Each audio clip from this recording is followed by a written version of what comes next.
Bienvenidos a esta parte número 14 de los modos de discipulado, que son el intento de nosotros, los pastores de esta congregación, de explicar por qué vemos y leemos la Escritura en la forma en la que lo hacemos y por qué los subsiguientes estudios y las prédicas todas llevan un punto de vista que parte precisamente de este lente que ahora estamos tratando de expresarnos. Y es que el Evangelio, al igual que lo que se conoce como en el Antiguo Testamento, ha de entenderse desde su idioma, desde su cultura, desde su origen, desde sus modismos, desde su contexto, si es que nosotros queremos tener una comprensión correcta del texto.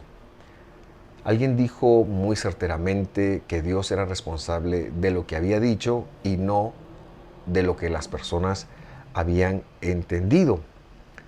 Y para ello nosotros hemos llevado esta serie que hoy la culminamos, que la culminamos con este video, y que nos ha llevado a lo largo de toda la Escritura con un recorrido histórico más que teológico. Eso debo de admitirlo también, aunque hemos hecho algunos análisis muy importantes.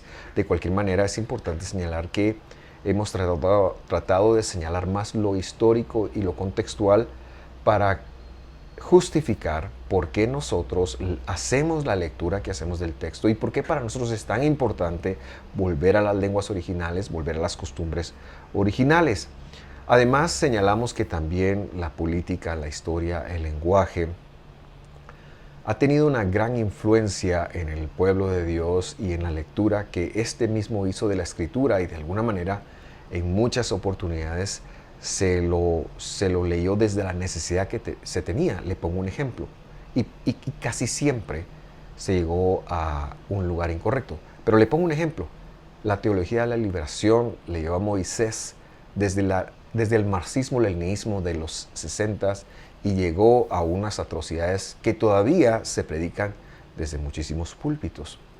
Nosotros queremos hacer una lectura que se base en la lengua original, que se base en la intención original, por supuesto, y que se base en la Escritura. Y por lo tanto, a mí hablar de cualquier forma de leerlo, creo yo que la palabra que mejor lo define es volvernos a las raíces bíblicas. Entonces, la historia ha sido importante, hacer teología ha sido importante, y hoy cerramos este capítulo. En la última clase creo yo que terminamos lo que fue el siglo III y hablamos un poquito de lo que fue ya el inicio del siglo IV.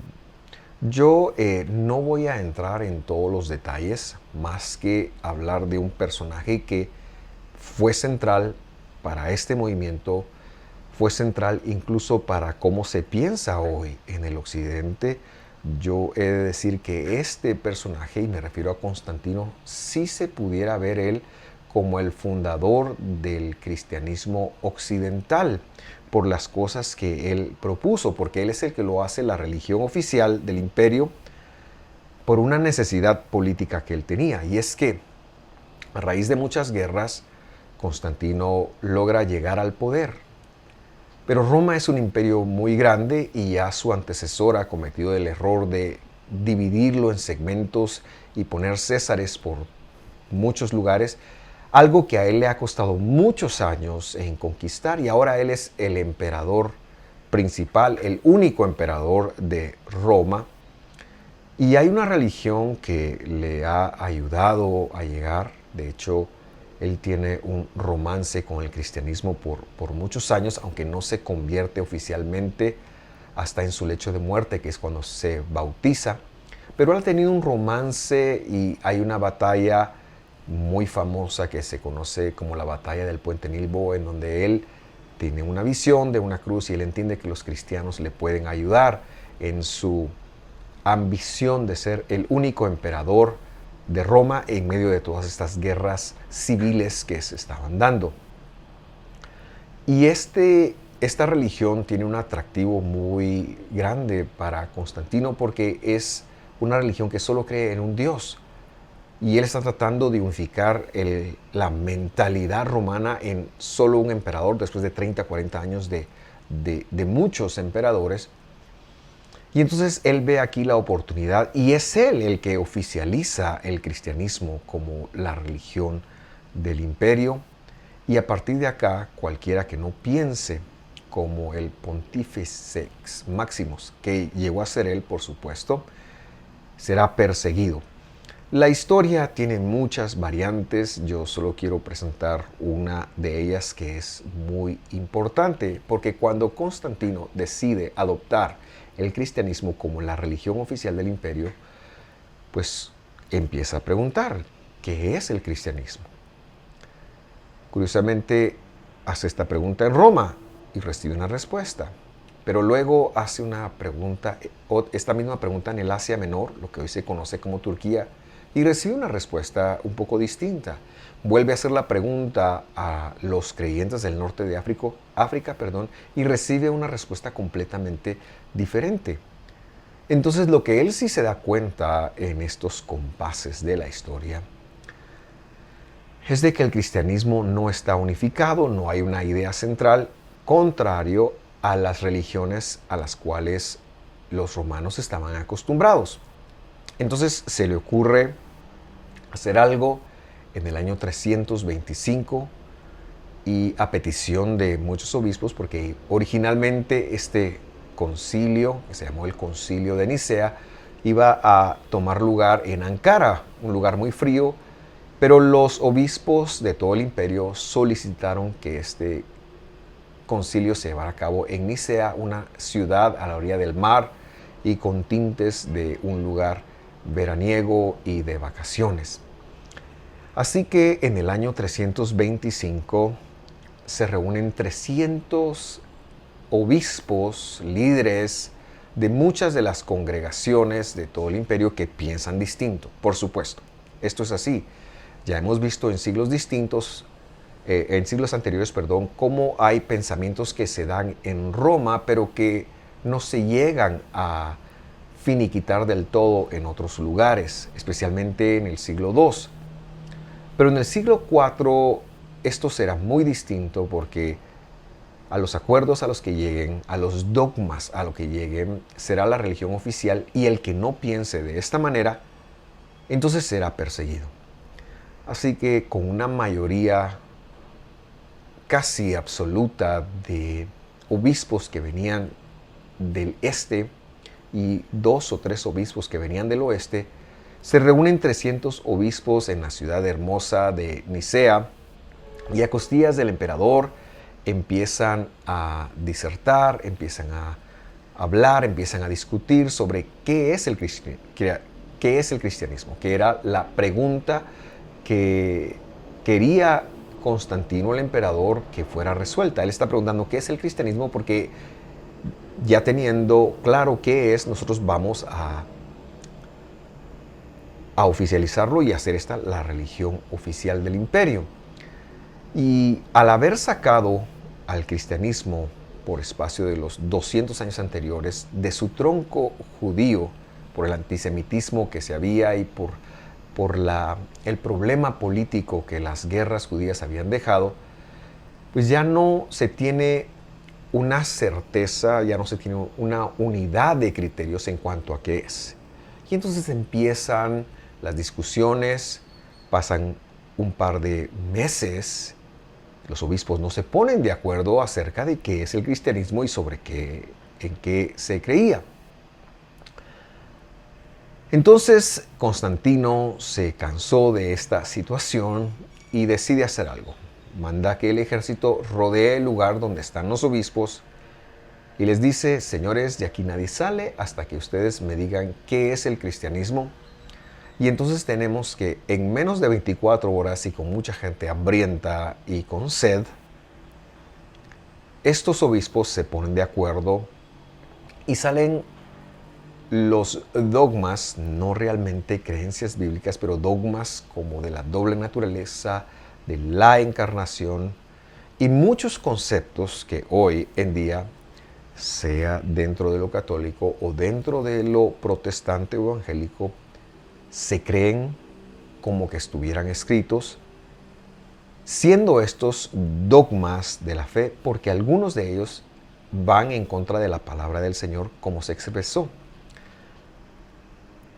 Por lo tanto, decimos que lo que ocurre acá es tan importante porque se sienta la base para una iglesia imperial que ya va a tener casi que poderes plenipotenciarios y que va a reinar casi que por los próximos 1000 de años.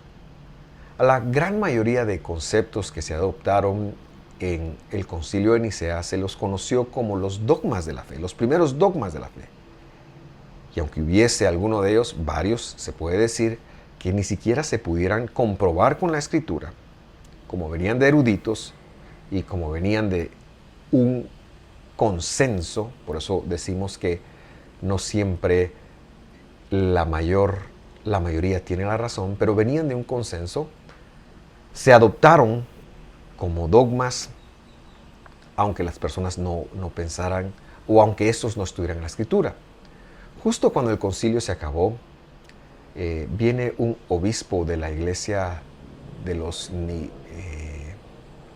nicodianos, me parece que son, de una iglesia muy antigua que, por cierto, es perseguida hoy en día, que está en lo que es Irak, al norte de Irak. Y él viene a decir: señores, yo quiero participar del concilio, pero el concilio ya se había acabado.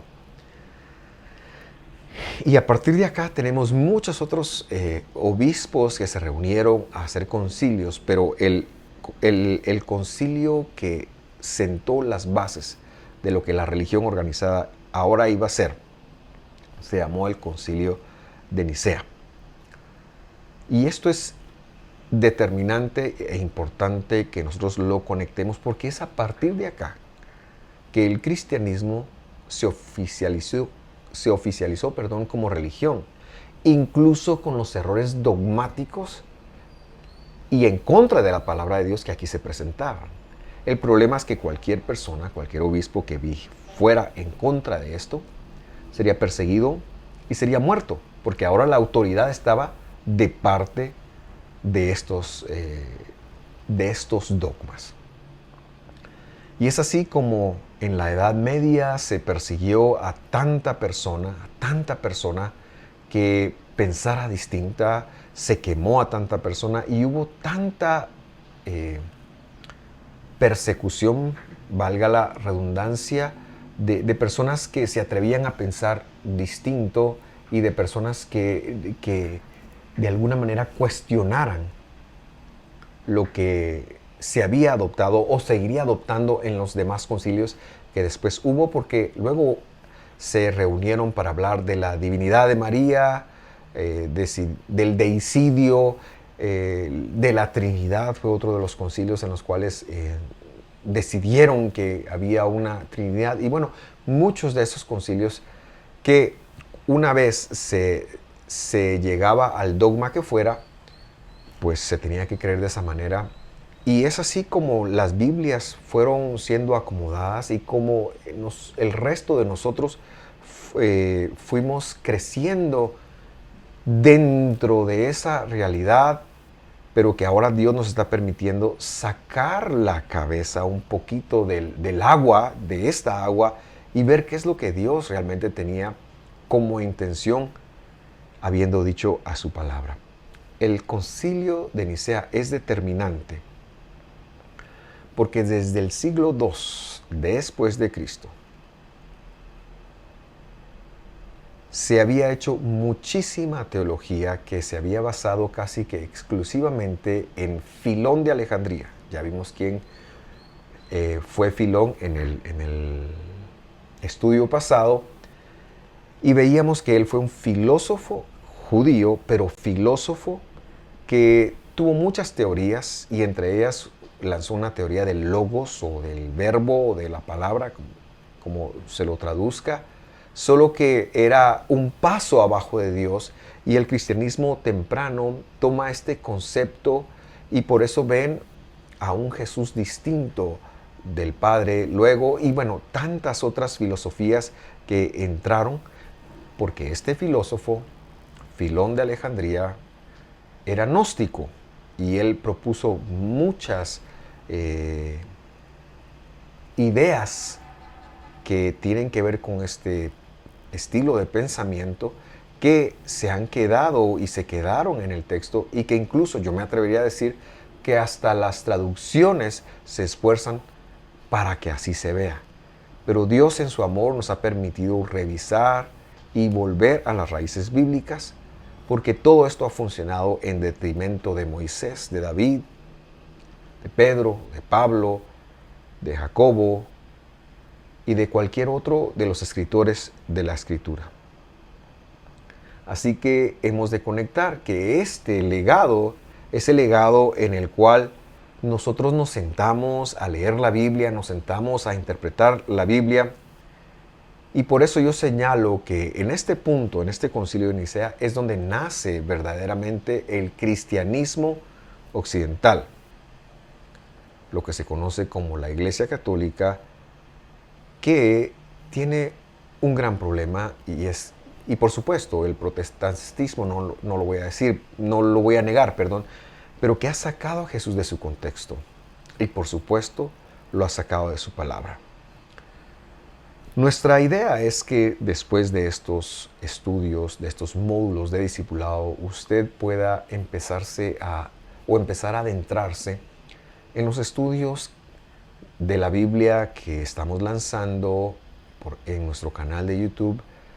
En este momento hemos hablado de que ya está todo Gálatas, ya llevamos más de 46 estudios del Evangelio de Marcos y si Dios lo permite estaremos haciendo otros estudios del Evangelio, aparte de que en este 2022 que se está grabando este video, también estamos llevando las porciones del Pentateuco, de los primeros 5 libros de la Biblia, como fue entregado a Jacobo, el apóstol, en el capítulo 15 de Hechos. Así que en nuestros estudios nosotros interpretaremos el griego del Evangelio, es decir, el del Nuevo Testamento, como un griego no koiné, sino como un griego judaico. ¿A qué me refiero con eso?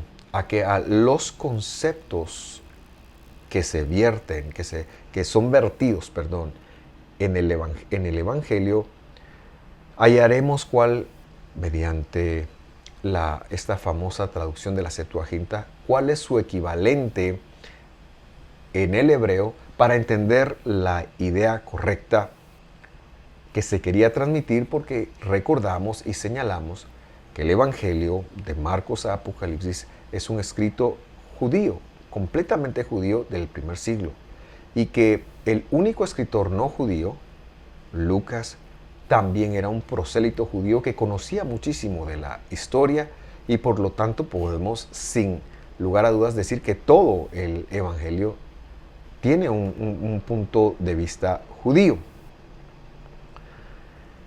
También entendemos que todos y cada uno de los receptores de los evangelios, de las cartas y de cualquier otro escrito del Nuevo Testamento eran en su gran mayoría judíos y aquellos que no lo eran prosélitos, es decir, tenían un tiempo de estar en la fe del Dios de Israel o bien eran temerosos de Dios. Esta era la audiencia completa de los escritos del Nuevo Testamento. También señalamos que el Evangelio de Génesis a Apocalipsis, y hacer la salvedad que cuando yo menciono Evangelio, y no digo el Evangelio de Marcos o el Evangelio de Lucas, pero si solo es un general evangelio, me estoy refiriendo a todo el compendio desde Mateo hasta Apocalipsis, a todos los libros de lo que se conoce como el Nuevo Testamento. Pero lo que tenemos que decir es que también el Evangelio fue escrito en la época del Segundo Templo. Y esto debiera ser muy importante que lo tomáramos en cuenta, por la simple y sencilla razón de que en el Segundo Templo se hizo muchísima teología, no poca teología, y que se generó un lenguaje teológico conocido como el metalenguaje del Segundo Templo, que tenía muchísimas expresiones, como Abba, Padre, o el Padre como Bar-Enosh, el Hijo del Hombre, como el Ben Elohim, el Hijo de Dios, y muchas otras expresiones que no viene a colación mencionarlas todas.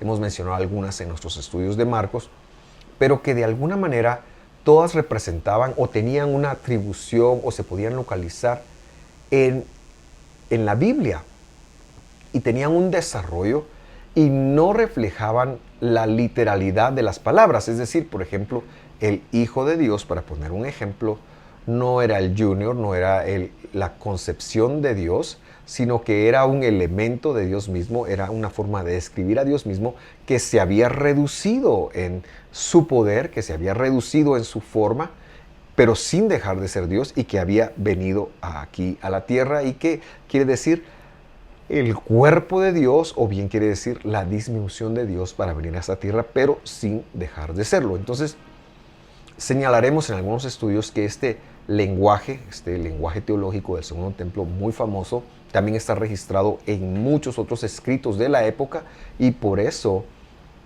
podemos entender a qué se refiere. Estaba presente entonces y fue en gran manera parte del escrito del Evangelio.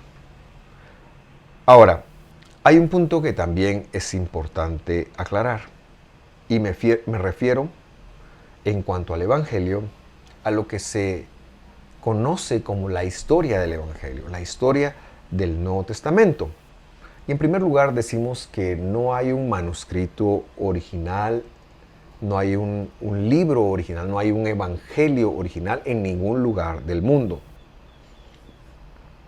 Lo que sabemos del evangelio es que se oficializó el canon del evangelio en alguno de los concilios originales, pero que se tienen muchos manuscritos de escritos copiados por diferentes copistas que andan en algún lugar rondando. Muchos están en museos porque son obras de arte. De hecho, el Museo del Vaticano tiene muchos de ellos que no exhibe, por supuesto, por el valor tan importante que tienen.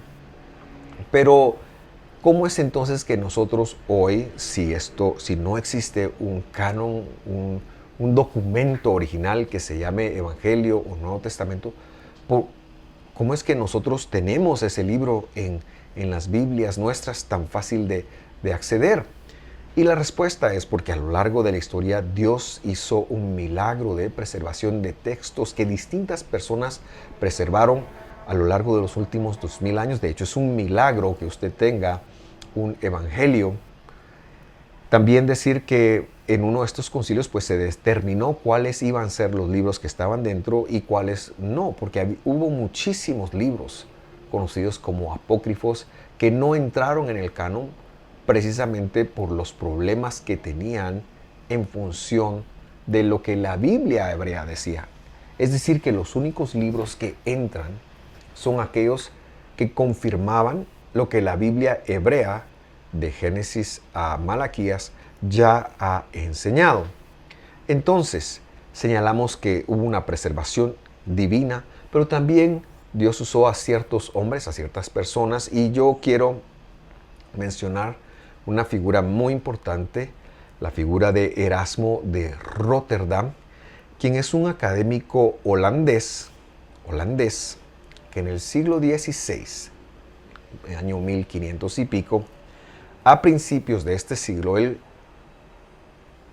logra reunir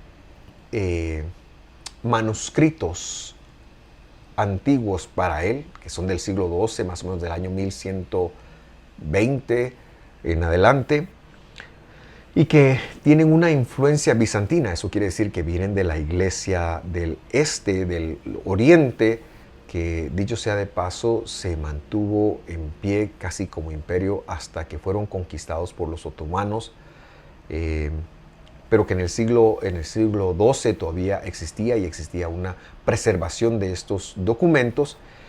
Erasmo de Rotterdam, figura clave. Él viene y colecta todos estos manuscritos en latín pero algunos de ellos también en griego, y hace una traducción, y hace lo que se conoció como el primer canon, el, el escrito desde el cual todos los traductores de las Biblias, posterior a Reina, Casodeo de Reina, y todos los traductores de las Biblias tomaron este texto que Erasmo de Rotterdam, él publica en latín. Ellos lo toman y empiezan a hacer traducciones a partir del latín de Erasmo de Rotterdam. Este ha sido, entonces, decimos, la base del evangelio tanto para el protestantismo como para la Iglesia Católica.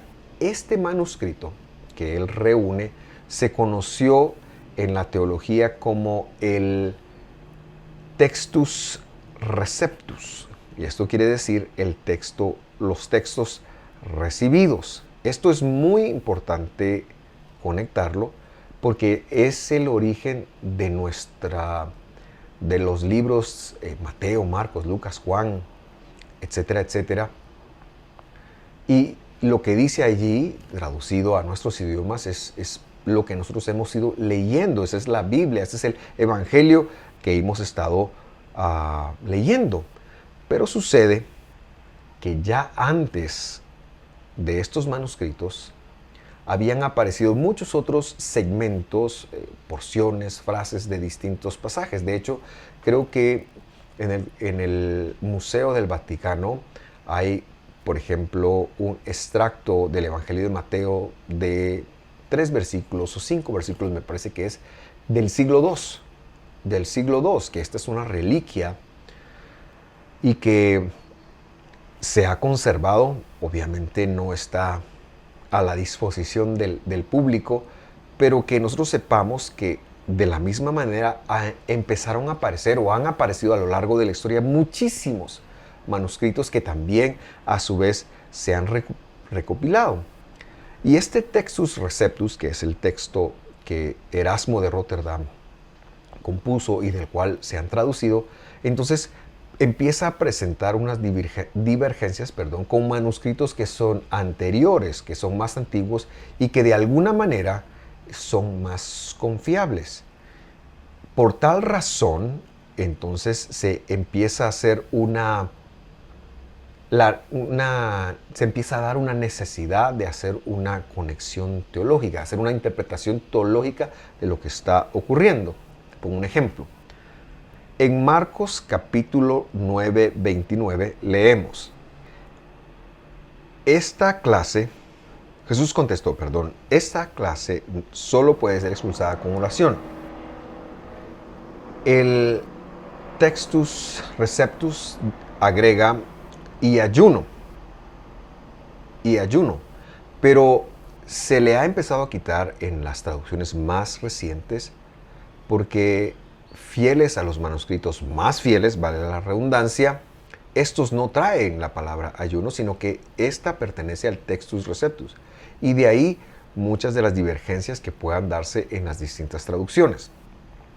De hecho, hay una traducción que es la Nueva Versión Internacional que viene y quita estos pasajes que se piensa fueron agregados. Es decir, pensamos que este pasaje que acabo de leer de Marcos 9, 29 tiene un agregado.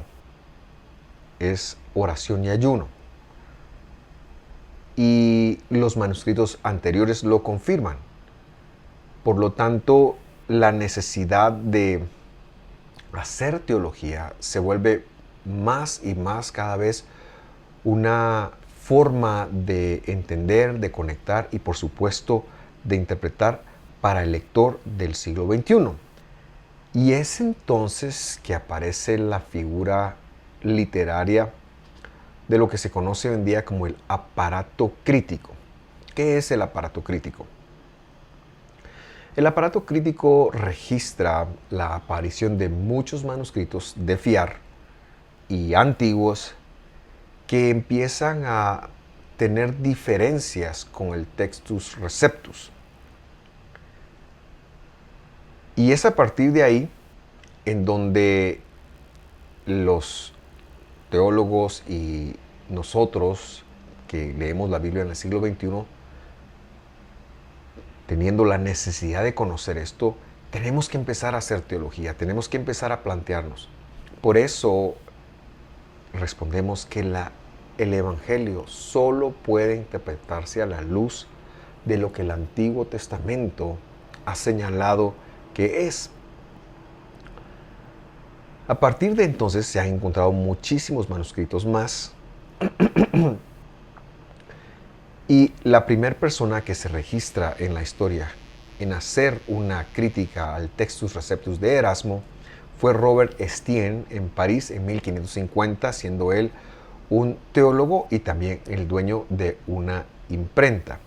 Entonces, esto lo mencionamos porque vemos la necesidad de volver a la originalidad del texto, de volver a la raíz del texto, pero también cuando llegamos ahí necesitamos hacer teología y hacer una interpretación y conectar que es Dios el único que nos puede guiar a la verdad.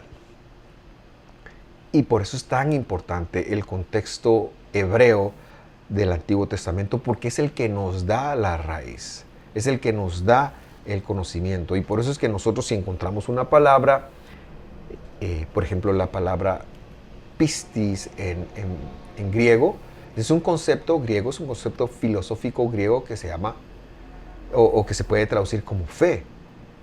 Pero fe tradujo el hebreo emuná. Ahora, el concepto de emuná ya es distinto al concepto griego, pero nosotros sabemos que aunque aparezca la palabra pistis en el Evangelio, se está refiriendo al concepto hebreo de emuná, porque ese es el original y esa es la forma en la que nosotros interpretamos esto. Para que no se quede con la duda, emuná quiere decir fidelidad y es la obra de Dios. Cuando Pablo señala, porque por gracias sois salvos, y esto es un don de Dios, y por medio de la fe, dice la traducción, es por medio de la fidelidad. Y luego agrega, curiosamente, y esto no es de vosotros. Ni la fidelidad bíblica, ni la fe, si usted quiere verlo bíblica, es algo de nosotros. Esto es don de Dios, porque por gracia sois salvos por medio de la fe, y esto no de vosotros, pues es don de Dios. Somos salvos por fidelidad, no por nuestra fidelidad, sino por la fidelidad que Dios nos ha dado, que Él ha imputado en venir Él mismo a salvarnos. Este es un criterio. Y el segundo criterio que utilizaremos mucho en nuestros estudios también tiene que ver con las costumbres, con la teología, con el metalenguaje, con muchos de los factores, ahora sí, judíos del segundo templo, que muy poco tienen que ver con lo judío actual, pero que tienen para nosotros la luz de los significados del evangelio, del vocabulario que se hablaba en el segundo templo. Y nos tomaremos la intencionalidad de ir a investigar qué quieren decir estos, para que cuando veamos que dice Abba o el Padre que traducen, nosotros no nos imaginemos a un viejito barbudo que está allá en el cielo dando directrices sentado en un trono, sino que conozcamos realmente qué es lo que Abba quería decir en el concepto en el cual se dio. Antes de terminar, ya para ir cerrando, quiero hacer una línea de tiempo hacia atrás, un viaje histórico que traerá luz en cómo interpretamos la Biblia nosotros hoy en día. El creyente del siglo XXI se encuentra leyendo la Escritura 2000 años después de que se cerró el canon, en una cultura que él no entiende, en un lenguaje que él desconoce, que por cierto se escribe en función toda de Jesús, porque los apóstoles escriben en función de Jesús, pero ya 120 años después de la ascensión de Jesús, se empieza a sacar este lenguaje y esta forma de verlo de los escritos.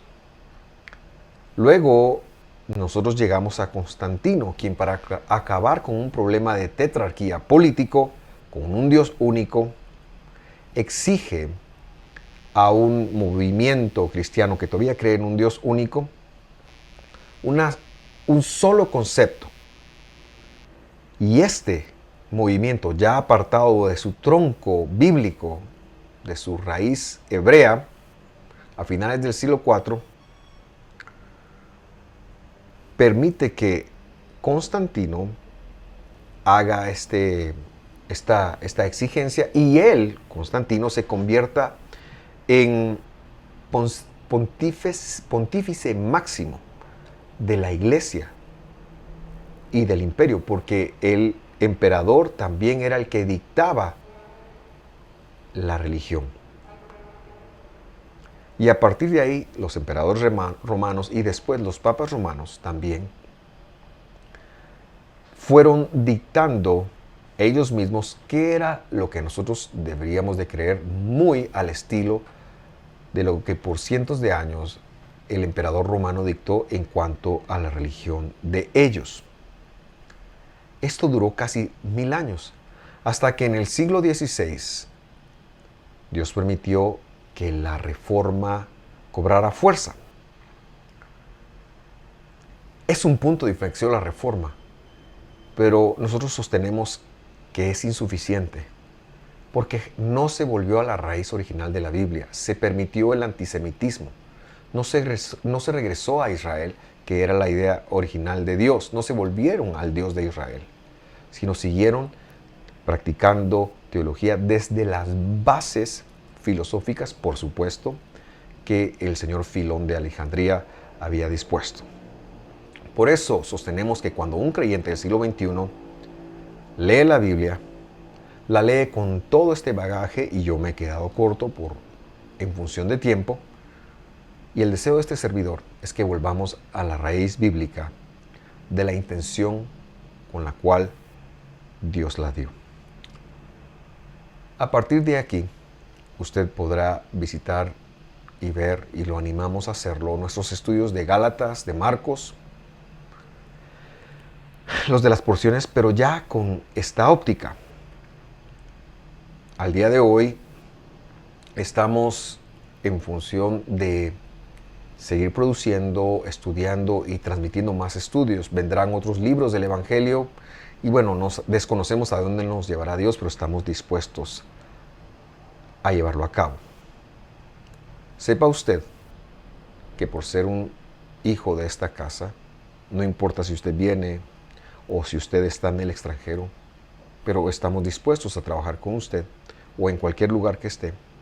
Pero sepa usted que estamos dispuestos a expandir sobre los comentarios de todo lo que hemos dicho y a justificarlo de una manera en la cual usted pueda estar contento de que hemos hecho un trabajo que satisface los requerimientos. La verdad, según Thomas Jefferson, la verdad es necia, porque siempre, siempre saldrá a luz. Nuestra base de la verdad y los comentarios sobre los cuales terminamos este módulo, tanto este tema como el módulo, son los siguientes. El hombre es un pecador inherente. Aunque no haga un pecado el día de hoy, el hombre tiene el pecado en su ADN desde que cayó en Génesis capítulo 3. Número 2. La historia bíblica es una y nada más, de Génesis a Apocalipsis, y tiene que ver con la promesa de Dios de rescatar a la humanidad. Lo que el primer Adán echó por la borda, el segundo Adán, el postrer Adán, Jesucristo, el Mashiach, el Mesías, él vino a rescatar. Tercer verdad, Jesús es Dios, todopoderoso. Se disminuyó en sus atributos, porque si no su santidad nos hubiera destruido, para salvarnos por medio de su muerte y su fidelidad. Y señalamos como cuarta verdad que hoy está sentado en el gran trono de la majestad, que un día regresará trayendo con sí mismo la nueva Jerusalén, la cual es la madre de todos nosotros y la cual provocará la vida eterna. En primer lugar, la resurrección de los que han muerto en Cristo y en segundo lugar, la transformación de quienes estén vivos.